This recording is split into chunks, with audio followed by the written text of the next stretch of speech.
All right. Hello and welcome to the Involvement Panel Series, Student Organizations and Activities Panel.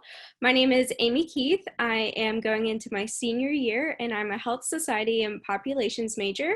I'm an involvement advisor in the Office of Student Organizations and Activities, and I'll be serving as the moderator for today's session. So today's panel will be focused in groups that are student organizations and activities based. So these organizations are fee funded, meaning that tuition and fees goes to a portion of their budget because they provide vital on-campus services. So I'm going to turn it over now to the panelists to let them introduce themselves. So panelists, feel free to mention your year, your major, and the organization that you're representing, as well as the leadership role that you have. So Allie, do you want to get us started? Sure. My name is Allie Holt. I'm going into my senior year and I'm serving as the overall chair for DanceBlue this year. Courtney? Hi everyone, my name is Courtney Wheeler. I currently serve as the student body president, which is the president of SGA, and I'm a rising senior with a business management and business communications degree.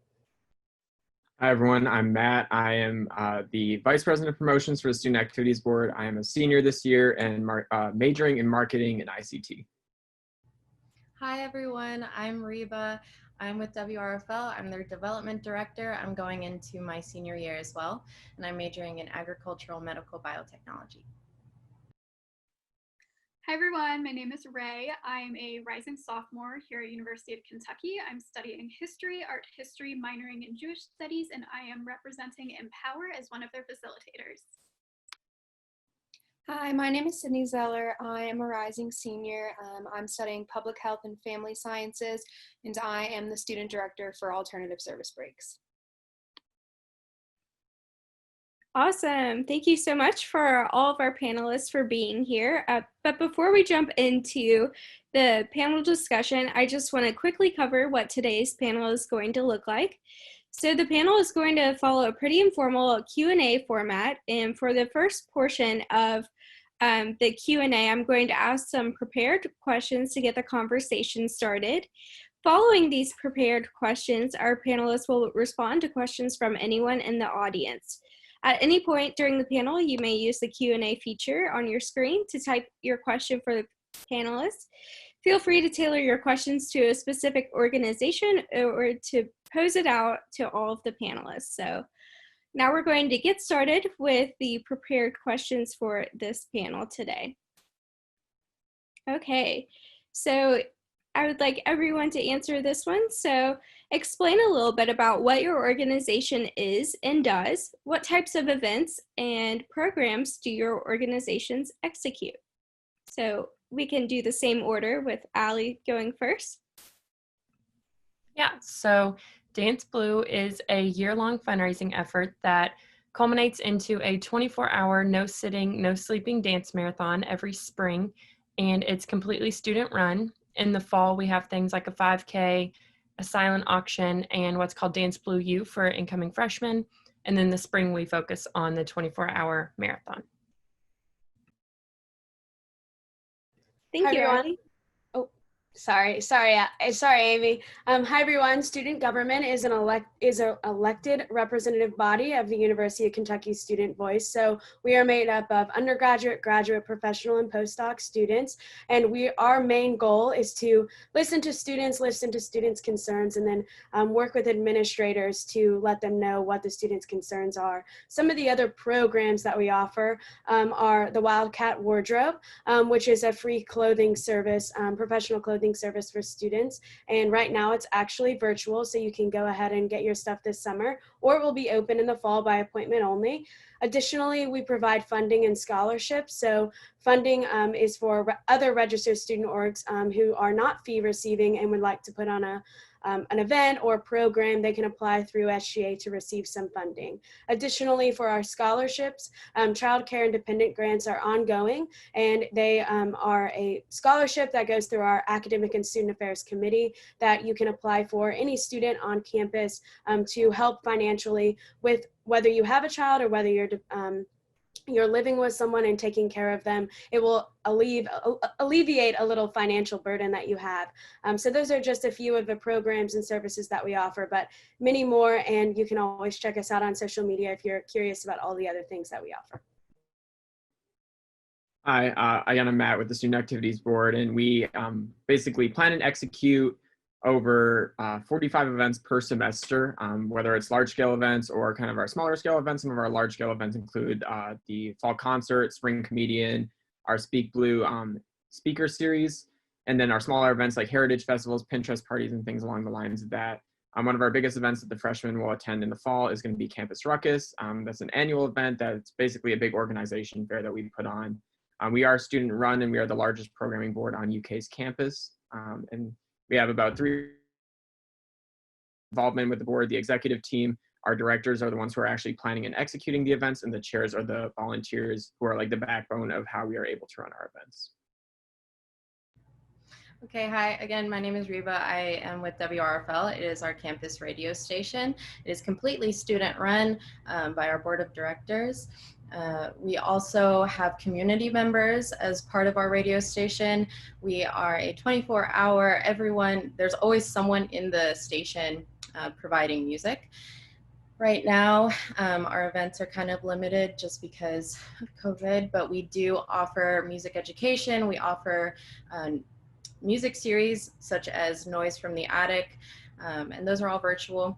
Usually we have events like Signature Series, which is jazz events. We have events in the Cat's Den.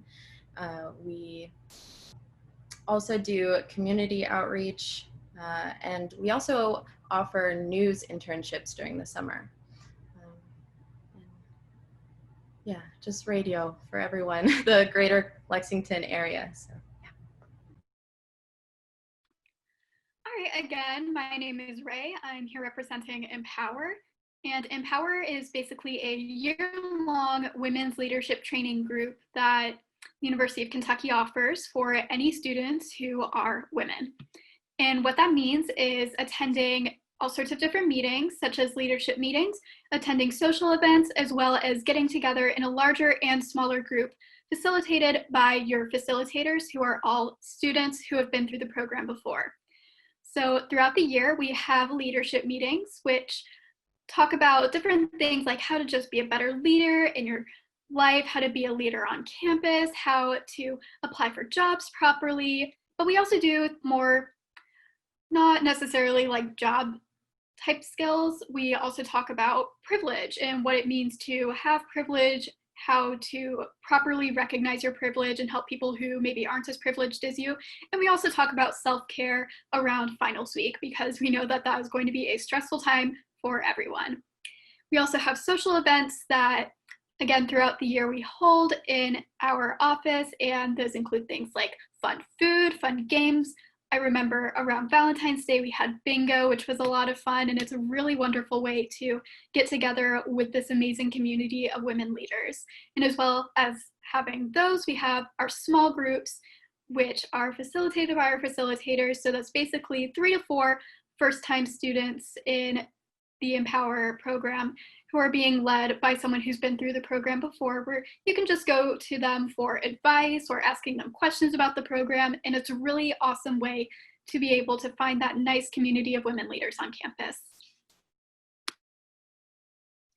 Okay, hi again, I'm Sydney. I'm the Director of Alternative Service Breaks. So our name is kind of self-explanatory, but we facilitate different service breaks throughout the year. We have them in the fall and spring weekends. We have them over winter break, and then most of our trips happen over spring break. All of our trips have a different social issue focus. So some examples would be childhood disability and illness support, domestic violence awareness, refugee resettlement, things like that. for like involvement, it kind of varies. Participants can go on just the trip, or they can enroll in an EXP course during the school year as a way to get like supplemental education. But all participants are required to go to pre-trip meetings, and our trips really focus on education, training, and then reflection post-trip, and kind of training students how to prioritize social justice and work toward being active citizens. Awesome. Thank you guys so much. Okay, so our next question that we have is, what does community look like within your organization? And I'm going to have 2 or 3 of you answer this question. All right, Ray, you want to start? Yeah, definitely. So I touched on this a bit before when talking about what Empower is and what we do. But throughout the year, we have those social events, which are a really excellent way to be able to form your community by being able to talk to the other women who are in the Empower program. And we also have the small groups, which are led by facilitators. And that's a good way to get to know people in the group in a more intimate level. I remember that in my small group, my facilitator was amazing and we just hit it off right away. And she was definitely one of the people who I felt I was closest to my first year at UK. So being able to go to the social events and also having a facilitator in a small group of women, as well as the larger group as a whole, is just a really excellent way to be able to form that community as a first-year UK student. Thank you, Ray. And Allie? Yeah, and it just dawned on me that I forgot to mention where our money goes when we fundraise. It goes to the DanceBlue Clinic in the Kentucky Children's Hospital.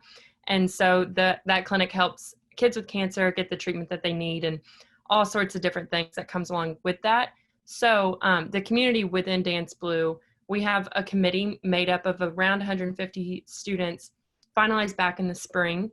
And it's a group of students that really just have a heart of helping and wanting to give back to these families and kids that are losing so much in such a hard time.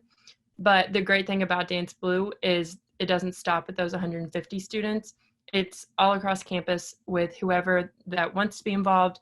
They can be in a little way or a big way, from attending restaurant nights to help fundraise, or volunteering or dancing at the marathon too. Awesome. Thank you both so much for your answers to those questions. Okay. Next question we have is, how does participation in these organizations impact opportunities for developing skills that can help with internships and jobs? All right, Matt's going to start us off.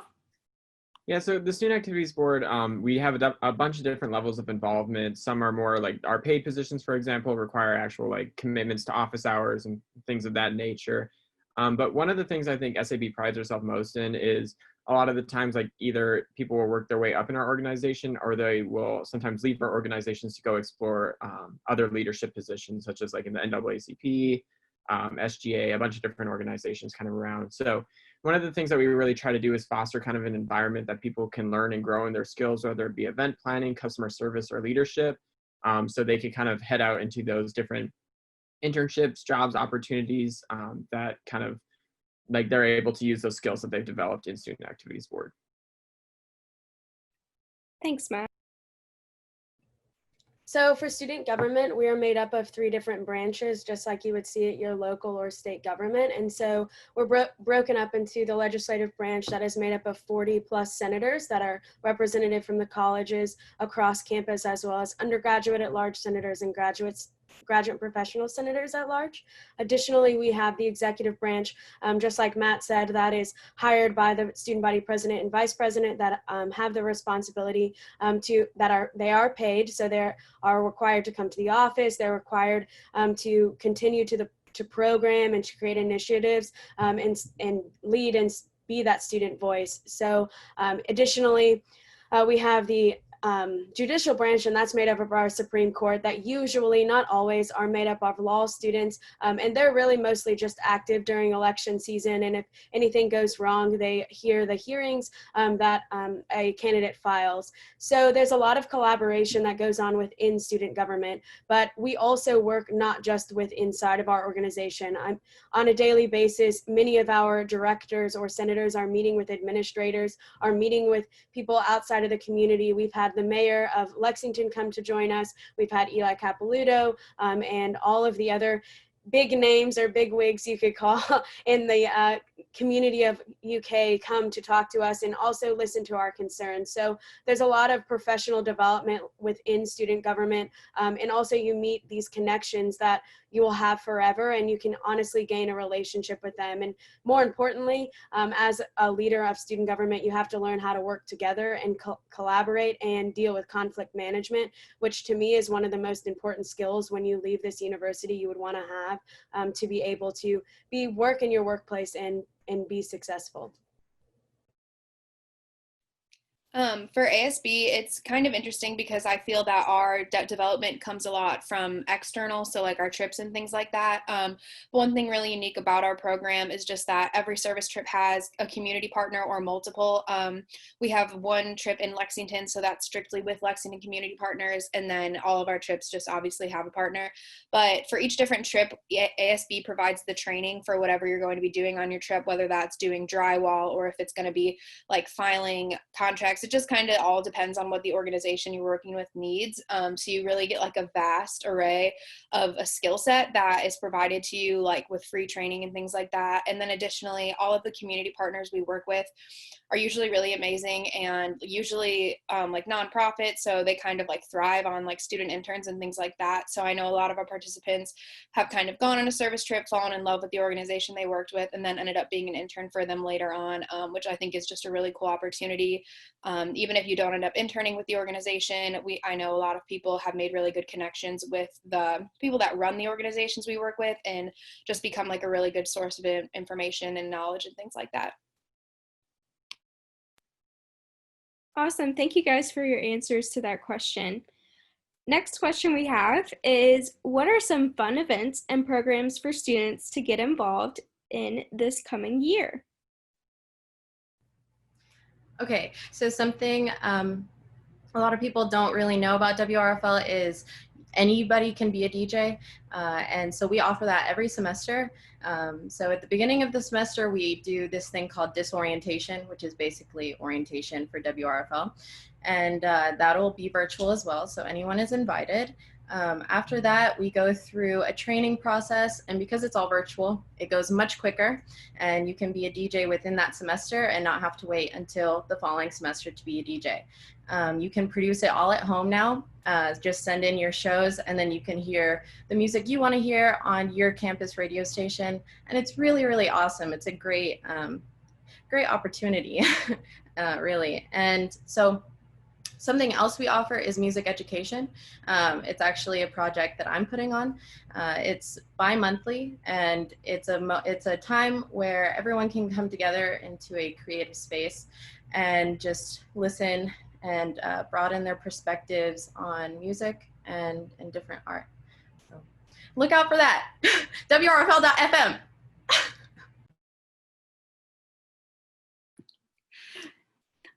All right, so some of the events that Empower offers throughout the year also kind of ties back to the last questions about jobs and internships. So one of the big things that we do every year is a professional development day, and that's open to any female identified UK students.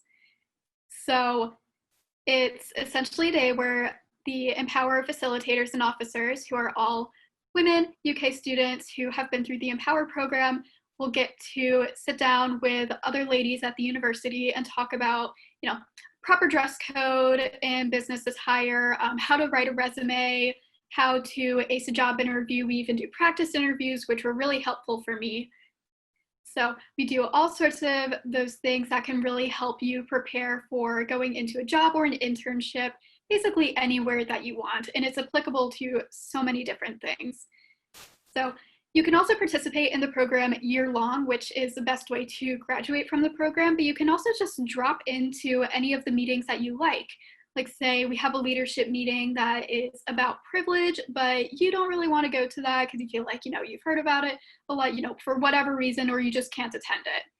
That's okay. You can go to another leadership meeting. You can also go into any social events that you want, which will also be organized by the facilitators. So those are UK students who we are listening to, and we know what our Empower ladies would like to see. And you can bring any of your friends to that, which is always really fun. And it's a great way to get the word out about Empower and just be able to form more friendships and community ties with those awesome ladies.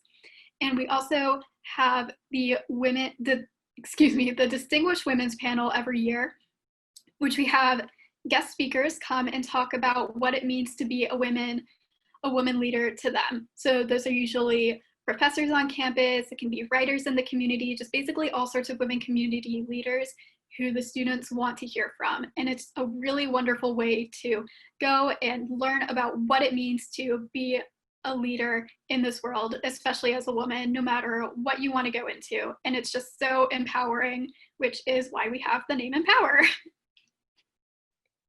Awesome. Okay. Next question. What does being involved in your organization look like this fall? So what opportunities are going to be available to be involved remotely or online? And Allie is going to start us off on this. Yeah, so as we all know, this year is going to look very unique compared to other years. So some things aren't exactly hammered down all the way. However, DanceBlue, what we are working on is one thing called DanceBlue U, which is a shortened version of our 24-hour marathon, kind of to give a little taste of what the marathon would be like for incoming freshmen that don't have any experience with it before. And so that's just nice to kind of see what it's about before you really get dive head deep into it. And then also in October, we are working on having a 5K and a silent auction. As of right now, we're hoping that the 5K, we're going to be able to offer both in person at a limited number and virtual. So that will be great to get as many people as possible. Again, plans might change, but that's the hope right now. And then our silent auction is looking like it'll be completely virtual, which will be great. So a lot of people can be involved. And then another big thing in the fall for fundraising is restaurant nights, which is pretty much when you go to a restaurant around campus and part of the sales from that restaurant on that certain day or hour or whatever go towards DanceBlue. And so the restaurants that we've been in contact with, like Moe's and Pie 5, they're still going to have their normal restaurant nights just with social distancing guidelines and all that good stuff. So that's what we have coming up this fall. I'm also going to kind of echo what Allie said, where we have some plans, but obviously things kind of change pretty rapidly nowadays. But some of the stuff we are planning on facilitating this fall, also a lot of virtual things. One thing we did in the spring with our participants was we hosted a virtual advocacy workshop. One of our community partners actually put it on for us. And then they taught just how to lobby for your local government and things like that. So we're excited to get to work with a lot of our community partners in new ways like that. But we're definitely planning on doing another one of those workshops online, focusing on lobbying. But then additionally, we're going to reach out to even more of our community partners just as the weeks go by to do as much as we can to kind of keep educating everyone on social justice, but in a different way. I'm personally really excited because I think this year will kind of show our already involved participants and new participants that our organization really is a lot more than just service trips. And there's a lot more that goes on year round, but a lot of virtual things will be happening. Yeah, I feel like we're all just going to say it's virtual. It's all going to be really online. And so ours starts with disorientation. As I said, that'll be online. Training will be online. As I mentioned before, music education will also be virtual. We'll be offering more music programs, live shows from local artists, from other artists around the nation. We're always offering those things. You can follow us on our social media to keep up with all that as well. So. All right, so once again, Empower is one of those organizations where we're still just trying to figure things out as best as we can. We're really just waiting on what the university guidelines are going to look like before we make any specific concrete plans. What we are planning on doing is hosting our leadership workshops virtually. So instead of having them in the little lecture area in the Gatton Student Center like we would usually do, we're just going to have them virtually so that we can minimize that contact and that risk of spreading COVID as much as possible. We are going to try our hardest to make sure that our social events and facilitator group meetings can be in person so that we can continue to form those community bonds as best as we can. But again, it's still just kind of up in the air depending on what everything is going to look like with the university guidelines. But as of right now, we're doing a hybrid model. Yes, just like everyone else, virtual is the new thing.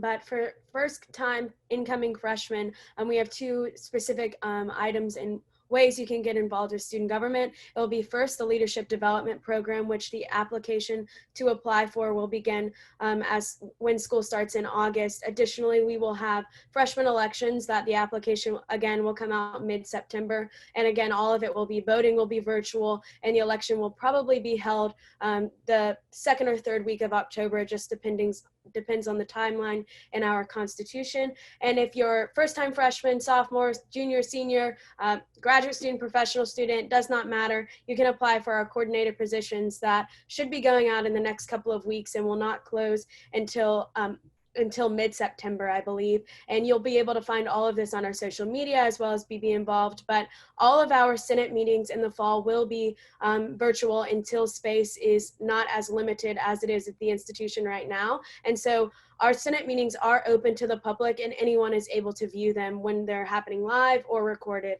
So our plan is to have them on YouTube or Facebook, depending on what is easiest with Zoom, and they happen every other Wednesday night at 7 p.m. So you can always check us out on there. But a lot of our programming and events will happen, again, just as everyone else said, in a hybrid model where if we're able to do it outside and safely, we would love to do it outside and safely. But if not, we're going to do it virtually, just because the number one priority going in, I think for all of us this year, is student safety at number one.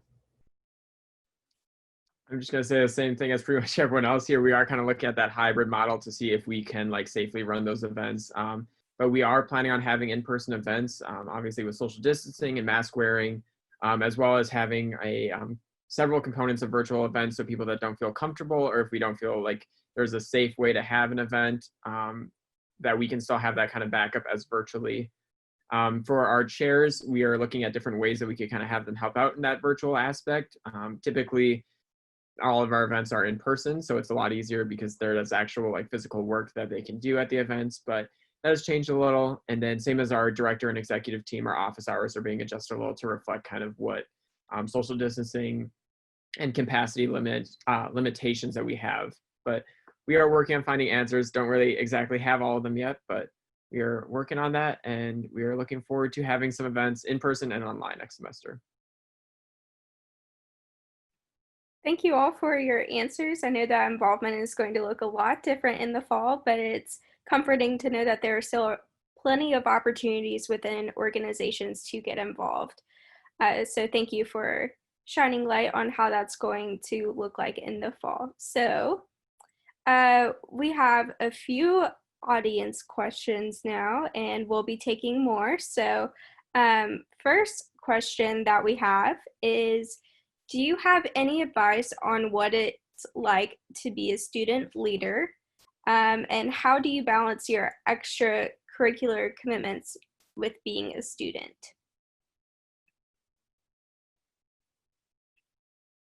So I can speak on balancing commitments, especially between extracurriculars and being a student, because not only am I involved in Empower, I'm also involved in WRFL.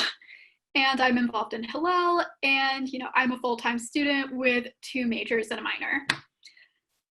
So one of the biggest things that you really need to do is make sure that you have your priorities in check. Make sure, health comes first, then school, then extracurriculars. And if you're not happy somewhere, if you're not happy in an org and you just want to try it out, it's okay to say no. It's okay to say, you know what, I'm not going to attend one of these meetings again. It's okay to say, I don't have time to be in this org.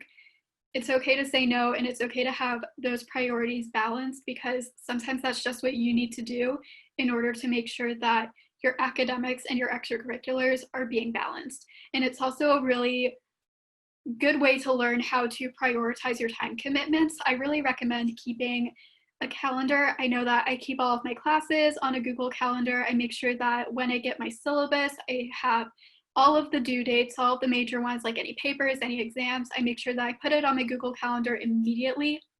And then I talk about my extracurriculars, because at the end of the day, school comes first, and you can't be in these orgs if you're not students, at least in Power.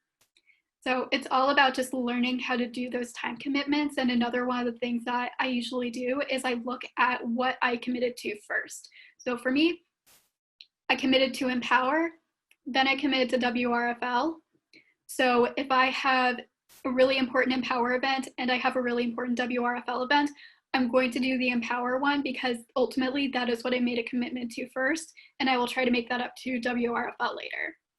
And it's unfortunate, but sometimes that's just kind of what needs to happen, but it is a really good way to learn how to manage that time properly, and it's a skill that you're going to need in the rest of your life. So don't be afraid to say no. Don't be afraid to drop things if it's not working out, and make sure that you put your health and your academics first. Great advice. We're going to have Matt and Courtney answer this same question as well. Yeah, so I could talk a little bit about the advice and the balancing commitments portion. So my advice, I think Ray said it really well. It's all about prioritizing your different things. And, you know, you are a student first, regardless of what organization you're in, and no organization is going to expect you to be, you know, an organization member over a student. So I think that's one thing that I love about like SOA as a whole, is like they're very flexible and like, you know, putting your student first, because your job, you're here to get an education, and like these are different like, you know, extracurriculars and involvement pieces that are here to complement that, not to replace that. So I think one of the things that I really benefit from in being involved is it holds me, like, A, it holds me accountable, and B, I find that if I have too much free time, like I tend to procrastinate it a lot. So like when I know like, hey, I have an hour to study for this test now and an hour to study for it later, like I'm going to utilize that hour, because like if I know that I'm not going to have like free and open time, like I'm going to get stuff done when I have the opportunity. And so for the past 2 years, I've been a resident advisor as well as a director on the student activities board, a member of the Pi Kappa Alpha fraternity, and on the student conduct hearing board. So it's been a lot to balance those, but I also think Ray made a great point in saying that you have to be able to say no to some things. Like you can't just be yes, yes, yes, because you will, you know, you will run yourself down trying to like do everything and make everyone happy. And it's really just about what makes you happy and what you enjoy. So it's okay to say like, hey, I'm not going to be able to make it to this meeting next week. I need like some me time, or hey, like I got to prioritize this one thing over another. So that was, I think, pretty much exactly what Ray said. I think we're on the same page there. So.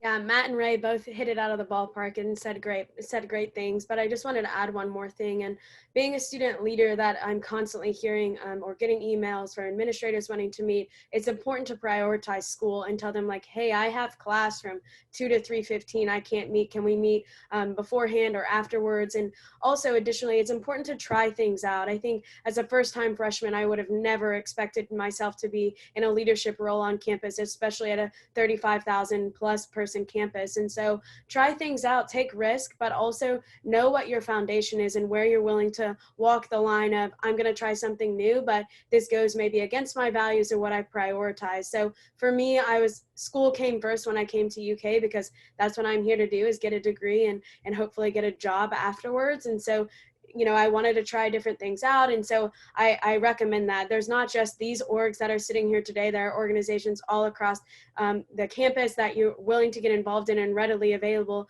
accepting new members. So I recommend like trying like something out that maybe you tried in high school, and maybe try something out that you didn't do in high school, and it'll give you an opportunity. And also for those that are returning students or transferring, try something new. Like it doesn't, just because you're a sophomore or maybe even going to be a senior or a graduate student doesn't mean that you can't try a club or an organization out on campus. And I think what works for me is that when I came to campus, I'm a people pleaser, and I like everything to be done to the best of its abilities. And my advisor jokes all the time that, Courtney, you have to throw that harmony out of the door and try to act and just accept the fact that not everything can be perfect. And I think to be a student leader, especially during COVID-19, we have to understand that, like, not everything's going to go as planned. Not every email is going to get a response within 5 minutes or within 12 hours. As long as you have like a balance of what you can do and what you physically can do, and more importantly, mentally can do, is what you need to stick with. Because I think, we can always get overwhelmed with, oh my gosh, I have 12 emails in my inbox. I need to respond within 12, within a 5-minute period. But in reality, like, no one is expecting you to do that. They're just expecting you to give, 2-3 business days courtesy. And so don't put added pressure on yourself to be this perfect person. And COVID-19 has definitely taught all of us that, because that perfect event we wanted to do is no longer going to be able to do, just not going to be able to happen like it always has happened. So challenge yourself, but also know where your grounds are and your priorities are, and stick with that, and believe and trust in yourself, because it's not going to be an overnight, oh, I am a member of this organization, I'm going to become a student leader. It's a lot of work and a lot of hard work, and then also a lot of reflecting upon yourself about what you can do. Some great advice. Thank you, guys. How do you recommend finding the organization that is the right fit for you? And I think we're going to start out with Sydney. Yeah, I can start this one. So like for context, I am still pretty involved in a lot of organizations. But when I came on campus as a freshman, I was in the Interprofessional Healthcare Residential College, which is an LLP, which I really loved. I recommend doing that. And then I was involved in College Mentors for Kids. I was involved in Greek life. I was involved in, well, I'm still involved in all these things, so I'm saying I was. But when I first came to campus, I got just kind of dived in. But like things I'm in, like I said, all of those things. I'm in the Student Public Health Association. I have 2 part-time jobs off campus. But for me, like alternative service breaks was always like my favorite thing that I was doing. And I started by just going on a weekend trip as a freshman. And I didn't know anyone going. And when I look back, sometimes I'm really surprised that I did that, because I feel like it's really out of character for me to do something like that and not know a single person that was also a part of it. But I'm really glad I did it. And I think for me, like I tried out so many different things, and I still really love all those other organizations, but I felt like I found like my home in ASB, and I found the people that like I wanted to be surrounded with. And Courtney kind of mentioned this, just like kind of aligning your values. I think that ASB and the people I met had such similar values to me, and they just really all like empowered me and taught me so many things that for me, like it just kind of, it clicked, and I never felt like I was like searching for a home. It just like after a few meetings and trips and things like that, like I just knew that like that's the organization that like I was supposed to, I guess, be director of eventually, but it just kind of clicked for me. So kind of similar to what Sydney said, when I was a freshman last year, I really just kind of like dove head in to all of the organizations I could find that were just kind of like, ooh, that sounds kind of interesting. That sounds kind of interesting. And it was at the point where I was attending like 1 meeting a night. But no, then when college started to get really real and you actually had to start studying and you had to start making commitments to things, that's when I had to do what I talked about earlier. I had to learn how to say no. I had to learn that, it's okay to attend a few meetings and realize, okay, this may not be for me, or, this isn't one of my biggest priorities right now. And that's okay. And I would just say, try to talk to as many different organizations as you can that you might just find mildly interesting. And you will end up finding at least 1 or 2 that will just be wonderful. And if it doesn't click, don't be afraid to stop going to meetings. Like, it's okay. Nobody is going to think any less of you. It's fine. Those first few meetings during the first few weeks are usually very informational and there for people who are wanting to kind of see what it's all about, like get their toes in the water. So again, it's okay to say no.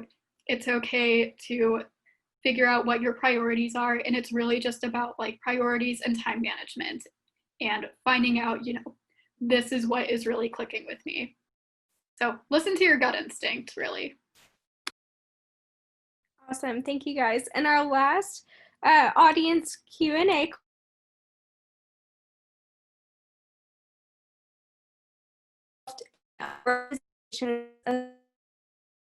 organizations that you are representing right now. And we're going to start with Allie. Yeah, so I kind of like everybody's been speaking on my freshman year, I just kind of like dipped my toes in wherever I could. And DanceBlue was obviously one of those, along with a Greek organization and then a cohort within Gatton College of Business and like an accounting club, which sounds really boring, but it's kind of fun if you're into that. So I still am involved with all of those. And so what I've learned over the past 3 years being involved with multiple organizations is how much they overlap. And like you find the people that, like in my Greek organization, they have a team that dances with DanceBlue. And so it's always great to have that kind of overlap and see those people make those connections for different reasons, as well as like some people in my cohort within Gatton, they are also involved with DanceBlue. And so it's really cool to like see how all the different organizations and different just activities across campus. All right, so I am involved in Empower, obviously, and as I mentioned before, I am a member of WRFL. I'm a DJ and a student staff representative as of this summer, so woohoo! And I'm also a member of Hillel, which is the Jewish student life on campus or sponsored by campus. You know, it's a Jewish community center near UK, which is a lot of fun, and it's a really wonderful way for me to like meet other Jewish students and have that like cultural aspect that I was kind of missing when I first got to UK. I'm also a member of Lexington Root Mechanicals, which is a theater company formerly known as UK Shakes, recently became independent of UK, and we do a lot of old classic plays. So of course, Shakespeare, we have been doing some old Greek plays. Right now I am in Romeo and Juliet playing Juliet, so that has been a lot of fun, especially during COVID. But all this to say is that every single one of those organizations fits a niche that I love being in. I love doing theater. I love doing music production and having my own show on WRFL. I love being a student leader and helping other women at UK find their leadership potential. And I love being able to have that space where I can experience my Jewish culture and religion. So all of my organizations have really fulfilled like this amazing part that I'm so happy to be in. I love all of them a lot. So I've been, as everyone's also said, I've been involved in a lot of organizations throughout my college career. Some of these include obviously WRFL, Chemical Engineering Car, Rocketry Club, Agricultural Medical Biotechnology Club, Horticulture Club, a bunch of science clubs, and then RFL. Just to say like how I found all these clubs, you know, freshman year, they introduce you to all these orgs, and it's really great that you go out and you find your perfect fit. And I would really recommend doing that because I did not expect to find my fit at WRFL because it has nothing to do with science. And that's all I think about constantly. So the fact that I found people similar to me, but very different. And to be honest, like RFL is the only reason I didn't drop out of school my freshman year. Like it's kept me here for 4 years. And I'm super happy to call it my home. It's a safe haven. And I'm sure all of you guys feel the same way about your orgs. And I think it's super, super important to find an org that you fit into. Great responses from everyone. Thank you so much for sharing. Okay, and we're going to move on to our last prepared question for the panel. So I would like everyone to answer this one. So what is the process for joining your organization, and what is the best way to contact your organization? We're going to start with Matt. So the Student Activities Board, we have kind of a rolling application for our chairs, which are our general members. And so that is open starting the fall semester right now on our website. If you go to uksab.org/links, our chair interest survey, our chair interest form is on there, so they could fill that out and we would send them more information once they did that. For our director positions and executive positions, around October and November is when we have our interviews for that. There are selections. So our existing executive team, existing directors, and other campus student leaders help select the people that are going to be fulfilling that role for the next year. They go through a semester of training and then take over for the next year. So our chairs, they do have like a very informal interview. I always laugh at myself because like I thought this was a big scary organization when I was a freshman, and I like dressed up like all for this interview, and I like get there and like they're wearing like tank tops, and it's like, oh, guess I didn't know that. But it is like a very welcoming, and it's just kind of to get to know you a little bit better. We are open to everyone, so I highly recommend if you're interested, you go through that interview process. There's a little bit of training that goes on as a fam. So we do a lot of different things. We go get dinner together, hang out in our office, work the events. A lot of people hang out outside of SAB too. So. All right, so for WRFL, like I said, you can train to become a DJ. You can be a volunteer that helps with reviewing CDs. You can do organization within our music library. There's a lot of opportunities. The best way to really find job openings is to be on our listserv. And to get on our listserv, you just have to email our training director at training@wrfl.fm. Also, just going to our website, wrfl.fm, listen to our actual radio station, 88.1. Follow us on social media. It's just WRFL 88.1 all the time. And watch out for disorientation. It's a great time. And as Matt said, I think we have great meetings, meetings all the time. It's just the first Sunday of every month. And typically when we can meet in person, we have pizza. And it's all free and it's really good. It's not like Little Caesars. Even though Little Caesars is good, like I won't hate on my $5 pizza, but you know, we got like more signature pizzas and it's a lot. So even if you're not a DJ, you're not a volunteer, and you just want to hang out with a bunch of musically inclined people with really bold opinions, just come see us and hang out with us. Thanks. So for student government, we kind of have a unique advantage, I guess you could say, where every student on this campus is a part of student government. Whether you come to our meetings or not, you can come to our meetings because they're open to the general public.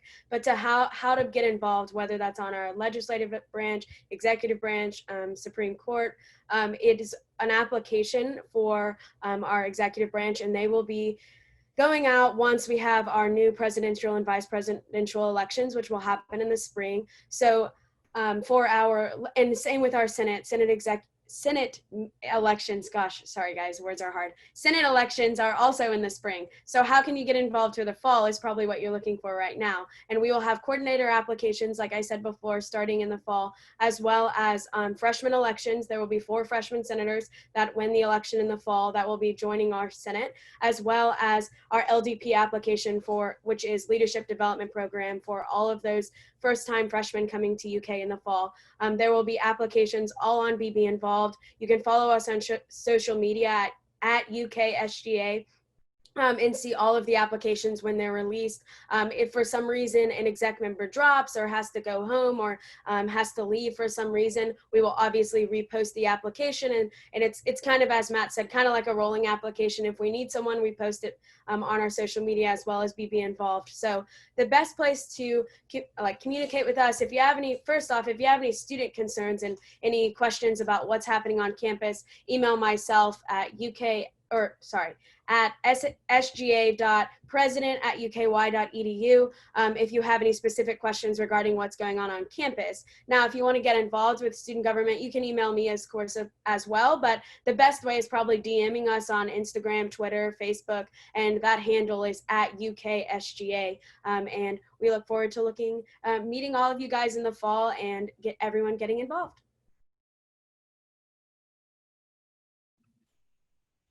Yeah, so I touched on this earlier some too. With DanceBlue, we finalize our committee back in the spring, so that includes chairs, coordinators, and committee members. But like I said earlier as well, literally anyone can be involved with DanceBlue, which is one thing I love so much about it. And so how you can get kind of plugged in is find our BB Involved page, and then all of our social medias are linked there. Most of them are at UK DanceBlue, but some have a underscore in weird places. We have a Facebook page, we have a Twitter page, Instagram, and a TikTok, which is a lot of fun, one of my favorites. And so absolutely follow us on all of those. Join our BB Involved page. We want everybody to be connected as much as possible, and you see some fun pictures and things like that on there. If you have any questions, always feel free to DM any social media or anything like that. And we would love to chat with any of you guys and answer any questions. So thanks. For ASB, so like I kind of mentioned, we have trips all throughout the year, but to kind of get involved, I feel like the first step is usually to go on a trip. So we have trip applications. We're not like picky. Pretty much everyone gets like selected to go on a trip. It's just kind of our process. So you'd fill out a trip application at our website, which is just ukasb.org. So it's super easy. Trip applications go live in August for all of our trips for the whole year. So you apply for a trip and then you get invited to a meet and greet night, which is just a really cool experience. You get to come, and when you apply for a trip, you preference the trips you want to go on, but at the meet and greet night, you get to meet all the different site leaders for those trips, and a lot of times we see people really mesh with site leaders, hear about the trip, and get really excited for one maybe they didn't preference, and then you're able to change your trip preference after that meet and greet night. But as well, it's just a really cool way to start getting to know the people in the organization before the trips happen. Because a lot of times people kind of want to start getting involved before spring break if that's what they're signed up to do. But additionally, we have site leader training classes every Thursday night, and those are open to everyone. They'll be on Zoom this year. We're projecting, but we'll probably make a few of those links live for anyone to kind of stop by if they're ever interested.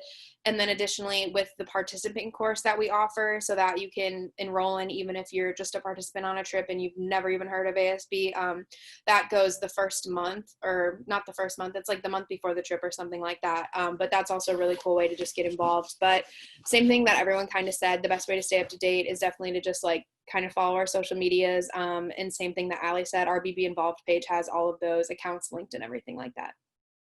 So if you want to get involved and empower, the applications are on BB Involved. They are open now. It's open to any UK student who is a woman. So it doesn't matter what year you are. You could be a senior and you can apply. It's totally fine. No matter your year, as long as you are a UK student and a woman, you can apply on BB Involved. We don't have a rolling application, so our application cycle does end near the fall, near the beginning of the semester. So, go ahead and apply now if you are really interested. And if you have any questions, feel free to contact us at ukyempower@gmail.com. So if you have any questions, just go there. And if you want to apply, go right to BB Involved. And even if you're not super sold on it right now, you can still informally come to leadership meetings, social events, or our professional development day, and just kind of see if you like it, and then you can apply next year. So yeah, hope to see you all soon. All right, thank you guys so much for sharing. And so now you know all the different ways to get in touch with these great organizations, and you can learn more about the organizations that were represented here today by going to BB Involved, which is at go.uky.edu/BBInvolved. So there you can check out the list of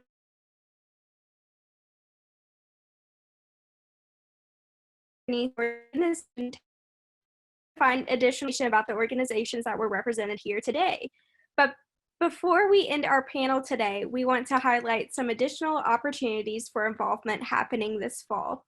Campus Ruckus is the big involvement and activities fair that takes place during K-Week each year. And this year, Campus Ruckus will be on Friday, August 14th in the concourse at Kroger Field. Additionally, the Fall Involvement Fair will be taking place sometime in September as another opportunity to meet and join organizations here on campus. So you can find more details for both of these events on the events tab on BB Involved. So lastly, we want you to know that there is an organization on campus for everyone. That being said, it can be difficult to navigate all the different opportunities to get involved on campus. Involvement Advising is here to help. You can meet with a peer involvement advisor to chat through potential involvement opportunities that match your interests. You can reach out to the involvement advising team at getinvolvedUKY@gmail.com. So we want to thank you so much for attending today's session. A special thanks to our panelists who joined us today to talk about their organizations, and we will see you all next time.